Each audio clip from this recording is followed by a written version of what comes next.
দুইটা নিয়ামত আল্লাহ নবী সাল্লাল্লাহু আলাইহি সাল্লাম বলছেন যখন থাকে মানুষ কদর করে না, কিন্তু ওই দুই নিয়ামতই তার জীবনের মূল পুঁজি। এক হলো আসিহা, সুস্থতা, দুই হলো ওয়াল ফারাগ, অবসর, সময়।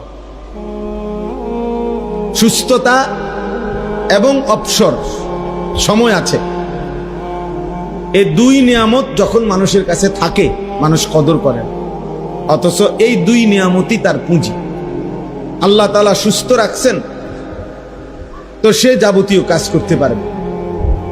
আল্লাহ তাআলা সময় দিছেন, হায়াত দিছেন, তাহলেই সে সব কাজ করতে পারবে। যার হায়াত নাই সে বন্দিগি করবে কেমনে? যার সুস্থতা নাই সে বন্দিগি করবে কেমনে? এজন্য নবী সাল্লাল্লাহু আলাইহি ওয়াসাল্লাম বলছেন, নি'মাতানে মাগবুনুন ফীহিমা কাসীরুম মিনান নাস। দুটি নিয়ামত এমন আছে যে দুইটি নিয়ামত থাকা অবস্থায় অধিকাংশ মানুষ ধোঁকা খায়। আসিহাতু ওয়াল ফারাগ, এক নাম্বার হলো সুস্থতা, দুই নাম্বার হলো অবসর, সময়।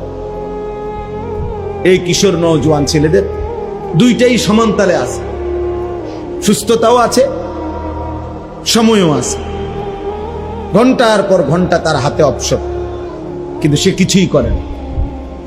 পূর্ণ সুস্থ সবল সুঠাম, অতিরিক্ত কোনো রোগ শোক কিছুই নাই। মানুষের প্রকৃত অর্থে স্বাভাবিকভাবে 40 বছরের পরে মানুষের রোগ ব্যাধি শুরু হয়।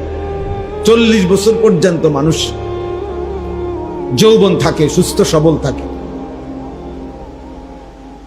তাইলে এটা আমরা কদর করা আমাদের উচিত।